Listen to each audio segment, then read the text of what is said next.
Hello everyone, welcome back. In this video, we'll start with our practical question 2. ठीक है, question क्या कह रहा है, हमें वैल्यू ऑफ स्टॉक निकालना 31 मार्च का। 1 अप्रैल को वैल्यू ऑफ स्टॉक दिया हुआ है, ओपनिंग था ये मेरा 7 लाख रुपए। अब देखो क्या कह रहा है, मेरे को ओपनिंग स्टॉक दिया हुआ है 1 अप्रैल 21 का, मुझे निकालना है 31 मार्च 22 का स्टॉक। ठीक है, तो ओपनिंग 7 लाख था, ठीक है, परचेज किया वो तो सिंपली ऐड कर देंगे। एक सेकेंड,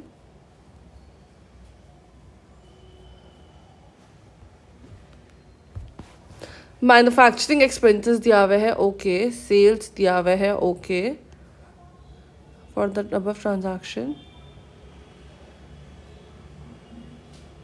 अच्छा, सेल्स दिया हुआ है मुझे, ठीक है। अब उसके बाद क्या कहते हैं, जब 31 मार्च 2021 को स्टॉक वैल्यू कर रहे थे, मतलब इसके पहले, ठीक है, 60,000 राइट ऑफ किया था मैंने एक स्टॉक पे, पर्टिकुलर आइटम पे, जो 2 लाख पे खरीदा था मैंने। 60 राइट ऑफ किया, मतलब उसका वैल्यू हो गया 1,40,000।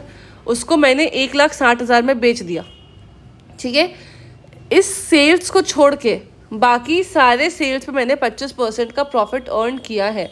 अब देखो, सबसे पहले मैं आपको समझाती हूँ, बहुत सिंपल क्वेश्चन है, कोई टफ नहीं है ये क्वेश्चन, बस थोड़ा सा लॉजिक लगाना है। आप एक चीज़ समझो, आपने टोटल सेल्स किया 52,20,000 का, वेट, आपने टोटल सेल्स किया है 52,20,000 का, ठीक है। इसमें से, हाँ, इसमें से आपका ये जो 1,60,000 का सेल्स है, एक तो ये सेल्स है, और बाकी बचा हुआ सेल्स था आपका 50,60,000, ठीक है। अब इस पे तो आपको जो प्रॉफिट आपका निकला वो कितना निकला, ये तो मुझे समझ आ गया कि कितना निकला प्रॉफिट, बताओ। प्रॉफिट आपका आया 1,40 का, आपने स्टॉक बेचा 1,60,000 पे, तो आपको प्रॉफिट आ गया 20,000 का, इसमें तो ये हुआ। लेकिन ये जो बचा हुआ 50,60,000 है, इस पे आपको प्रॉफिट कितना आया, 25% ऑन कॉस्ट है, ठीक है। ये मेरा सेल वैल्यू है, इस पे आपको निकालना है प्रॉफिट, ठीक। अब पहले हम प्रॉफिट निकालते हैं, फिर मैं आपको बताऊंगी कि इसका क्या रेलेवेंस है, हम प्रॉफिट क्यों निकाल रहे हैं, तब आपको समझाऊंगी कि हम प्रॉफिट क्यों निकाल रहे हैं, ठीक है। अभी पहले मैं प्रॉफिट निकालती हूँ, कॉस्ट निकालती हूँ। अब let the cost be x, cost का 25% जब हम ऐड करते हैं तो मेरा आता है 50,60,000, तो मेरा x would be equal to, इसको जब आप सॉल्व करोगे तो आपका आएगा 50,60,000 divided by 100 into 125 into 100 divided by 125, 40,48,000, ठीक है। तो ये आ जाता है 40,48,000। इतना का हो गया मेरा स्टॉक जो कि मैंने सेल किया है, कॉस्ट ऑफ गुड्स सोल्ड है ये मेरे लिए 40,48,000, ठीक है। अब हमें क्या निकालना है, अब आप समझो, ये सेल का कॉस्ट आ गया ना बेसिकली। अब आपको याद होगा मैंने एक फॉर्मूला बताया था, COGS, ऐसे नहीं लिखते रुको, हमने एक फॉर्मूला देखा था जो कि क्या था, opening plus purchases plus expenses minus closing equal COGS, याद है। अब हम इस फॉर्मूला पे, ओपनिंग हमें दिया हुआ है, परचेजेस दिया हुआ है, एक्सपेंसेस दिया हुआ है, COGS आ गया, ये डालेंगे तो हमारा आ जाएगा क्लोजिंग स्टॉक, ठीक है।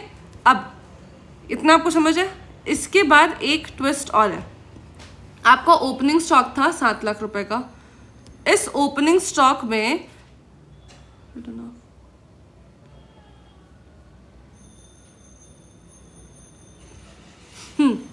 इस ओपनिंग स्टॉक में आपको ये वाला जो ट्रांजैक्शन है ना, इसका ओपनिंग वैल्यू हटाना है, ठीक है। अब एक चीज देखो, एक सेकेंड,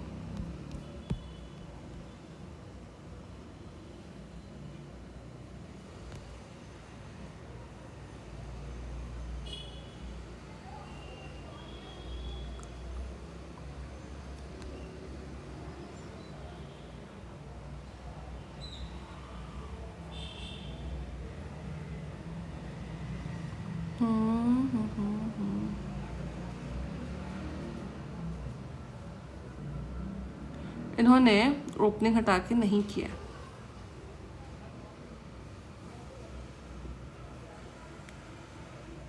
ठीक है, हम देखते हैं एक बार अपने तरीके से करके।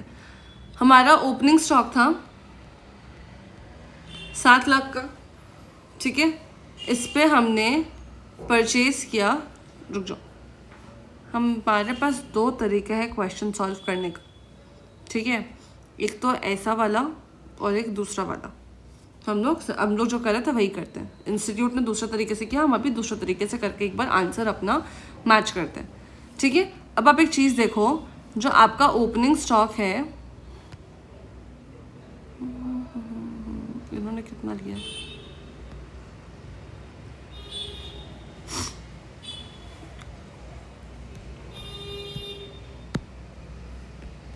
छोड़ो क्वेश्चन पे आते हैं।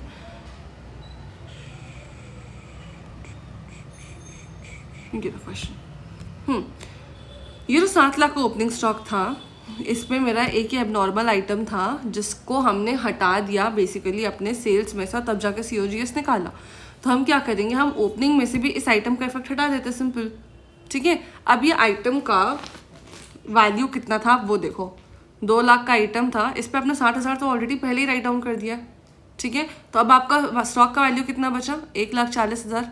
ये 1,40,000 आपके 7 लाख के स्टॉक में एडेड है, ठीक है। तो हम क्या करेंगे, 7 लाख में 1,40,000 अपना हटा देते हैं, ठीक है। परचेजेस क्वेश्चन कहता है कि हमने 34,60,000 का परचेज किया, हम यहाँ पे ऐड करेंगे फिर 34,60,000 प्लस एक्सपेंसेस। हम कौन से एक्सपेंसेस लेते हैं, जो कि डायरेक्ट एक्सपेंसेस होता है। वो जो डायरेक्ट एक्सपेंसेस क्या था, गुड्स को मैन्युफैक्चर करना या परचेज करने के लिए जो भी एक्सपेंसेस होते हैं, वो सारे एक्सपेंसेस रेडी टू सेल बनाने के लिए बेसिकली, ठीक है, वो सारा। अभी 7 लाख रुपए का एक्सपेंस है मैन्युफैक्चरिंग, ये हम ऐड कर देंगे, ठीक है। तो प्लस हो गया 7 लाख, माइनस क्या करना है हम लोग को, क्लोजिंग स्टॉक, जो कि मालूम नहीं है, that is basically equal to cost of goods sold. अब आप एक चीज़ ध्यान रखना, ये जो हमने कॉस्ट ऑफ गुड्स सोल्ड निकाला वो कितने सेल्स पे निकाला, 50,60,000 पे। ये 50-60 कहाँ से है, टोटल जो सेल था 52-20 का, उसमें हमने ये जो अलग से एक्स्ट्रा आइटम का सेल था उसको रिमूव किया था और उसके बाद COGS निकाला, ठीक है। अब आप समझो, जब आपने इसे रिमूव किया सेल्स में से, तो आप इसे स्टॉक में से भी रिमूव करोगे ना, ठीक है। दिस इज द रीजन हमने माइनस किया स्टॉक में। कितना वैल्यू माइनस करेंगे, जितना का हमारा स्टॉक था, 1,40,000 का स्टॉक हमारा था, 2 लाख रुपए का, उसमें हमने 60,000 राइट डाउन किया था, तो हमारा स्टॉक आ गया 1,40,000 का।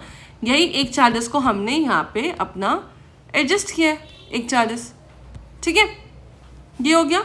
अब हम इस इक्वेशन को सॉल्व करते हैं। 7 lakh minus 1,40,000 that is 5,60,000 plus 34,60,000 और 7 लाख। काम करते ओरली इसमें चेक कर लेते ना कैलकुलेटर से। 7 लाख 1,40,000 प्लस 34,60,000, इसमें हमें कितना फिगर आता है, या 47,20,000।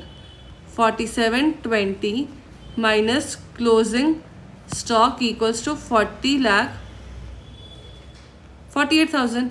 ये क्लोजिंग स्टॉक इधर जाएगा, ये मेरा इधर आएगा, तो कितना हो जाएगा, 47,20 माइनस 48 40,48,000 दैट कम्स टू 6,72,000। तो हमारा क्या आ जाता है, इससे क्लोजिंग स्टॉक आ जाता है 6,72,000, ठीक है। एक बार आंसर मैच करते हैं इंस्टीट्यूट के सोल्यूशन से, तो मैच कर जाए 6,72,000, ठीक है। अब देखो इंस्टीट्यूट ने क्या किया, मैं वो बताती हूँ। इंस्टीट्यूट ने जो एबनॉर्मल आइटम्स का वो चीज़ था ना हमारा, उसे भी लिया है, कंसिडर किया है, ठीक है। तो इट मीन्स कि उन्होंने यहाँ पे भी इसको नहीं रिमूव किया और उन्होंने COGS में इसका COGS को भी ऐड कर दिया, समझे। अब देखो मैं इंस्टीट्यूट का सोल्यूशन बताती हूँ क्या किया उन्होंने। सबसे पहले इन्होंने ग्रॉस प्रॉफिट निकाला। ग्रॉस प्रॉफिट कितना निकाला, एबनॉर्मल आइटम पे तो ये 20,000 का आया था मेरा, ठीक है। अब नॉर्मल सेल्स पे ग्रॉस प्रॉफिट कैसे निकाला है इन्होंने, देखो 52,20,000 इसमें 160 माइनस किया क्योंकि वो एबनॉर्मल आइटम का सेल था, दैट कम्स टू 51,60,000। इस 51,60,000 में हमारा cost of goods sold 51 lakh नहीं था, सॉरी 50,60,000 आएगा ना, ठीक है। इस 50,60,000 में हमारा कॉस्ट ऑफ गुड्स सोल्ड कितना आया था, 40,48,000, ठीक है। तो 50, 60 में 40, 48 अगर आप माइनस कर देते हो तो 10,12,000 हो जाता है आपका ग्रॉस प्रॉफिट। सेल्स में COGS माइनस करोगे तो आपका प्रॉफिट निकलेगा, दैट इज 10,12,000, ठीक है, 10,12,000 इतना हो गया। अब टोटल प्रॉफिट मेरा आ गया 10,32,000, 10,32,000, ठीक है। अब इन्होंने क्या किया, टोटल सेल्स में टोटल प्रॉफिट माइनस किया, तो मेरा ये जो COGS आया ये टोटल COGS आया, टोटल COGS आया, ठीक है। अब हमारा COGS और इसका COGS में डिफरेंस क्या है, देखो हमारा कॉस्ट ऑफ गुड्स सोल्ड था 40,48,000 जो कि सिर्फ एबनॉर्मल आइटम्स नॉर्मल आइटम्स का था, राइट, ये वाला। अगर इस 40-48 में हम अपना ये एबनॉर्मल आइटम का भी कॉस्ट ऐड कर देंगे तो हमारा वही वैल्यू आएगा जो कि इंस्टीट्यूट ने दिया। देखो 40-48 प्लस 1,40,000 कितना हो जाएगा, 41,88,000, 41,88,000 का इनका भी कॉस्ट ऑफ गुड्स सोल्ड आ गया, हमारा भी आ गया, ठीक है। फिर परचेजेस हमने भी लिया, उन्होंने भी लिया, मैन्युफैक्चरिंग हमने भी लिया, उन्होंने भी लिया।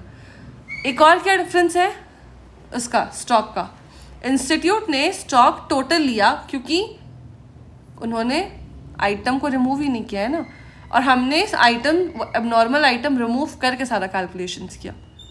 आप समझ रहे हो, मतलब मैं आपको एक बेसिक समरी देती हूँ। हमने क्या किया, हमारा एक नॉर्मल आइटम जो सेल होता है वो था, और एक आइटम एबनॉर्मल था जिसको हमने रिवैल्यू किया था और उसके बाद सेल किया था, ठीक है।